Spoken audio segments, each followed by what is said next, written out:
ನಮಸ್ತೆ Karnataka, welcome to my channel learning knowledge hub.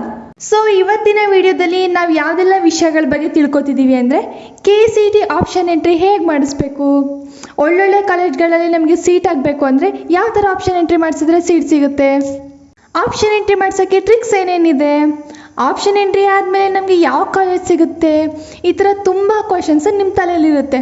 So ಇವತ್ತಿನ ವಿಡಿಯೋದಲ್ಲಿ ಆ ಎಲ್ಲ ಕ್ವಶನ್ಸ್ಗೂ ಆನ್ಸರ್ನ ತಿಳ್ಕೊಳ್ಳೋಣ. ಅದಕ್ಕೂ ಮುಂಚೆ ಈ ವಿಡಿಯೋ ನಿಮಗೆ ಇಷ್ಟ ಆದಲ್ಲಿ ಲೈಕ್ ಮಾಡಿ, ಇನ್ನಷ್ಟು ಹೆಚ್ಚಿನ ಮಾಹಿತಿಗಾಗಿ ನಮ್ಮ ಚಾನಲ್ನ ಸಬ್ಸ್ಕ್ರೈಬ್ ಮಾಡಿ ಆ್ಯಂಡ್ ನಿಮ್ಮ ಫ್ರೆಂಡ್ಸ್ಗೂ ಸಹ ಶೇರ್ ಮಾಡಿ, ಅವ್ರಿಗೂ ಹೊಸ ವಿಷಯಗಳನ್ನ ತಿಳಿಸಿ. ಸೊ CET ರಿಸಲ್ಟ್ ಬಂದಿರುತ್ತೆ, ಕೆಲವರಿಗೆ ತುಂಬ ಒಳ್ಳೆ ರ್ಯಾಂಕಿಂಗ್ಗಳು ಬಂದಿರುತ್ತೆ, ಇನ್ನು ಕೆಲವರಿಗೆ ಲಕ್ಷ ತನಕ ತಗೊಂಡೋಗಿರುತ್ತೆ. ಸೊ ಅವ್ರ ತಲೆಯಲ್ಲೆಲ್ಲ ಕ್ವಶನ್ಸ್ ಇರುತ್ತೆ, ನಾವು ಇವಾಗ ಯಾವ ಕೋರ್ಸ್ ತೊಗೊಂಡ್ರೆ ಒಳ್ಳೆಯದು, ನಮ್ಮ ರ್ಯಾಂಕಿಂಗಿಗೆ ಯಾವ ಕೋರ್ಸ್ ಸೂಟ್ ಆಗುತ್ತೆ ಅಂತೆಲ್ಲ. ಈಗ ನೀವು PUಲಿ ಬಯಾಲಜಿ ಬರೆದಿದ್ರೆ ನಿಮಗೆ ತುಂಬ ಬೆಟರ್ ಆಪ್ಷನ್ ಸಿಗುತ್ತೆ. ಅಂದರೆ like B pharma, D pharma, veterinary, naturopathic and yogic science etcetera ಈ ಥರದ್ದು.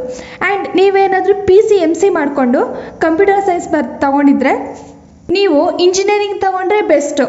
ಯಾಕೆ ಅಂದರೆ ನೀವು PUಲೆಲ್ಲ ಕಂಪ್ಯೂಟರ್ ಬೇಸಿಕ್ಸ್ ಎಲ್ಲ ಕಲ್ತಿರ್ತೀರ. ಸೊ ನಿಮಗೆ ಇಂಜಿನಿಯರಿಂಗ್ ಯೂಸ್ ಆಗುತ್ತೆ ಆ್ಯಂಡ್ ಸೂಟೇಬಲು ಆಗುತ್ತೆ. ಆ್ಯಂಡ್ KCET ಆಪ್ಷನ್ ಎಂಟ್ರಿ ಹೇಗೆ ಮಾಡಿಸ್ಬೇಕು, KCET ಆಪ್ಷನ್ ಎಂಟ್ರಿ ಯಾವಾಗ ಬಿಡ್ತಾರೆ ಅಂತ ನಿಮಗೆ ಡೌಟ್ ಇತ್ತು ಅಂದರೆ KA ವೆಬ್ಸೈಟಲ್ಲಿ ಹೋಗಿ ಚೆಕ್ ಮಾಡ್ಕೊಳ್ಳಿ. ಆ್ಯಂಡ್ ಯಾವಾಗ ಡಾಕ್ಯುಮೆಂಟ್ ವೆರಿಫಿಕೇಷನ್ಗೆ ಕರೀತಾರೆ ಅನ್ನೋದನ್ನೆಲ್ಲ ಅದರಲ್ಲಿ ಅಪ್ಡೇಟ್ಸ್ ಬಿಡ್ತಾ ಹೋಗ್ತಾರೆ. ಡಾಕ್ಯುಮೆಂಟ್ ವೆರಿಫಿಕೇಷನ್ಗೆ ಕರೆದಾಗ ಅವ್ರು ಕೊಟ್ಟಿರುವಂಥ ಡೇಟ್ಗೆ ನೀವು ಹೋಗಿ ಡಾಕ್ಯುಮೆಂಟ್ಸ್ನೆಲ್ಲ ವೆರಿಫೈ ಮಾಡಿಸ್ಕೊಂಡು ಬರಬೇಕಾಗುತ್ತೆ. ಡಾಕ್ಯುಮೆಂಟ್ ವೆರಿಫಿಕೇಷನ್ ಆದಮೇಲೆ ಅವರು ನನಗೆ ಯೂಸರ್ ID ಆ್ಯಂಡ್ ಪಾಸ್ವರ್ಡ್ನ ಕೊಡ್ತಾರೆ. ಅದರಿಂದ ನೀವು ಆಪ್ಷನ್ ಎಂಟ್ರಿನ ಮಾಡಿಸ್ಬೇಕಾಗುತ್ತೆ. ಫಾರ್ ಎಕ್ಸಾಂಪಲ್, ನೀವೇನಾದರೂ ಇಂಜಿನಿಯರಿಂಗಿಗೆ ಜಾಯ್ನ್ ಆಗಬೇಕು ಅಂತ ಅಂದ್ಕೊಂಡಿದ್ರೆ ಆಪ್ಷನ್ ಎಂಟ್ರಿ ಹೇಗೆ ಮಾಡೋದು ಅಂದರೆ, ಕೆಲವರಿಗೆ ರ್ಯಾಂಕಿಂಗ್ ತುಂಬ ಚೆನ್ನಾಗಿ ಬಂದಿರುತ್ತೆ, ಟಾಪ್ ಕಾಲೇಜೆಲ್ಲ ಸಿಗೋ ಥರ, ಇನ್ನು ಕೆಲವರಿಗೆ ರ್ಯಾಂಕಿಂಗ್ ಲಕ್ಷ ತನಕ ಎಲ್ಲ ಹೋಗಿರುತ್ತೆ. ಆವಾಗ ನಿಮಗೆ ಡೌಟ್ ಇರುತ್ತೆ ಅಲ್ವಾ, ನಂದು ರ್ಯಾಂಕಿಂಗ್ ತುಂಬ ಲಕ್ಷ ತನಕ ಹೋಗಿದೆ, ನನಗೆ ಕಾಲೇಜಲ್ಲಿ ಸೀಟ್ ಸಿಗುತ್ತಾ, ಇಂಜಿನಿಯರಿಂಗ್ ಮಾಡ್ಬೋದಾ KCET ಮುಖಾಂತರ ಅಂತ ನಿಮಗೆ ಡೌಟ್ಸ್ ಇರುತ್ತೆ. ಖಂಡಿತವಾಗಿಯೂ ನಿಮಗೆ ಸೀಟ್ ಸಿಗುತ್ತೆ, ಅದ್ರ ಬಗ್ಗೆ ಥಿಂಕ್ ಮಾಡೋಕ್ಕೆ ಹೋಗಬೇಡಿ.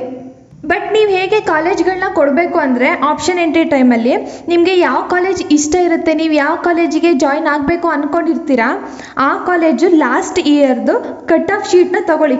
ಅದು ಗೂಗಲಲ್ಲಿ ಸಿಗುತ್ತೆ, ಸರ್ಚ್ ಮಾಡಿ ತಗೊಳ್ಳಿ ಆಯಿತಾ.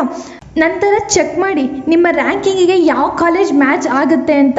ಆದಷ್ಟು ನೀವು ಟಾಪ್ ಕಾಲೇಜ್ಗಳನ್ನ ಸೆಲೆಕ್ಟ್ ಮಾಡ್ಕೊಳ್ಳೋಕ್ಕೆ ಟ್ರೈ ಮಾಡಿ. ನಿಮ್ಮ ರ್ಯಾಂಕಿಂಗಿಗೆ ಟಾಪ್ ಕಾಲೇಜ್ಗಳು ಸಿಗ್ತಿಲ್ಲ ಅಂದರೆ ಆಪ್ಷನ್ ಎಂಟ್ರಿ ಟೈಮಲ್ಲಿ ನೀವು ಎಷ್ಟು ಕಾಲೇಜ್ಗಳನ್ನ ಬೇಕಾದರೂ ಕೊಡ್ತಾ ಹೋಗ್ಬೋದು. ಸೊ ನಿಮ್ಮ ಫಸ್ಟು ಟಾಪ್ ಕಾಲೇಜ್ಗಳನ್ನ ಕೊಡ್ಕೋತಾ ಹೋಗಿ, ಏಕೆಂದರೆ round 1, round 2, round 3 and extend round ಅಂತ ಎಲ್ಲ ಇರುತ್ತೆ.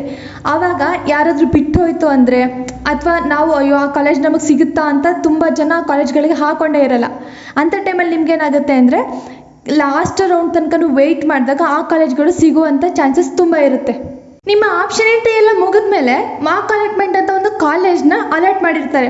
ಬಟ್ ಅದು ಫೈನಲ್ ಅಲಾಟ್ಮೆಂಟ್ ಅಲ್ಲ, ಅದು ನಿಮಗೆ ಜಸ್ಟ್ ರೆಫರೆನ್ಸ್ಗೆ ಅಥವಾ ಎಕ್ಸಾಂಪಲ್ಗೆ ನಿಮ್ಗೆ ಯಾವ ಕಾಲೇಜ್ ಸಿಗ್ಬೋದು ಅಂತ ಕೊಟ್ಟಿರ್ತಾರೆ ಅಷ್ಟೇ. ಮಾರ್ಕ್ ಅಲಾಟ್ಮೆಂಟ್ ಆದ ನಂತರ ಫಸ್ಟ್ ರೌಂಡಲ್ಲಿ ನಿಮಗೆ ಒಂದು ಕಾಲೇಜ್ ಅಲಾಟ್ ಆಗುತ್ತೆ. ಆ ಕಾಲೇಜ್ ನಿಮಗೆ ಇಷ್ಟ ಇತ್ತು ಅಂದರೆ ನೀವು ಹೋಗಿ ಅಡ್ಮಿಷನ್ ಆಗ್ಬೋದು.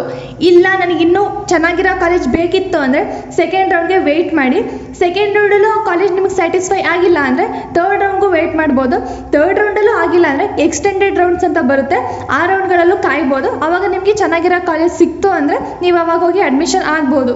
ಅಕಸ್ಮಾತ್ ನಿಮಗೆ ಸೆಕೆಂಡ್ ರೌಂಡಲ್ಲಿ ನಿಮಗೆ ಒಳ್ಳೆ ಕಾಲೇಜ್ ಸಿಕ್ತು, ನೀವು ಅದಕ್ಕೆ ಅಡ್ಮಿಷನ್ ಆಗಬೇಕು, ಬಟ್ ಇನ್ನೂ ನೋಡೋಣ ಅಂತ ವೆಯ್ಟ್ ಮಾಡ್ತಿತ್ತು ಅಂದರೆ ನಿಮಗೆ ಆ ಕಾಲೇಜ್ ಇರಲ್ಲ. ನಿಮ್ಗೆ ಇಷ್ಟ ಇತ್ತು ಅಂದರೆ ಅದನ್ನು ಎಕ್ಸೆಪ್ಟ್ ಮಾಡ್ಕೊಂಡ್ಬಿಡ್ಬೇಕು, ಇಲ್ಲಾಂದರೆ ಆ ಸೀಟು ಬೇರೆಯವ್ರಿಗೆ ಹೋಗುತ್ತೆ, ನಿಮಗೆ ಬೇರೆ ಕಾಲೇಜ್ ಅಲಾಟ್ ಆಗುತ್ತೆ. ಸೀಟ್ನ ಎಕ್ಸೆಪ್ಟ್ ಮಾಡ್ಕೊಂಡ ನಂತರ ಯೂನಿವರ್ಸಿಟಿ ಫೀಸ್ನ ಕಟ್ಟಬೇಕಾಗುತ್ತೆ ಬ್ಯಾಂಕಲ್ಲಿ, ಅದು ಅಲ್ಲೇ ಜನರೇಟ್ ಆಗಿರುತ್ತೆ. ಅದನ್ನ ಫೀಸ್ನ ಕಟ್ಕೊಂಡು ರೆಸಿಪ್ಟ್ ಆ್ಯಂಡ್ ಅಡ್ಮಿಷನ್ ಆರ್ಡರ್ನ ತೊಗೊಂಡು ನಿಮ್ಮ ಕಾಲೇಜ್ಗೆ ಹೋಗಿ ನೀವು ಅಡ್ಮಿಷನ್ ಆಗ್ಬೋದು.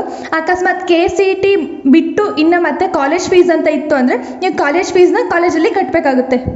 ಸೊ ಇಷ್ಟೆಲ್ಲ ಪ್ರೊಸೀಜರ್ಸ್ ಆಯಿತು ಅಂದಮೇಲೆ ನೀವು ಯಾವ ಕಾಲೇಜಿಗೆ ಇಷ್ಟಪಟ್ಟು ಹೋಗಿರ್ತೀರಾ ಆ ಕಾಲೇಜ್ನ ಸ್ಟೂಡೆಂಟ್ ನೀವು ಆಗಿರ್ತೀರ.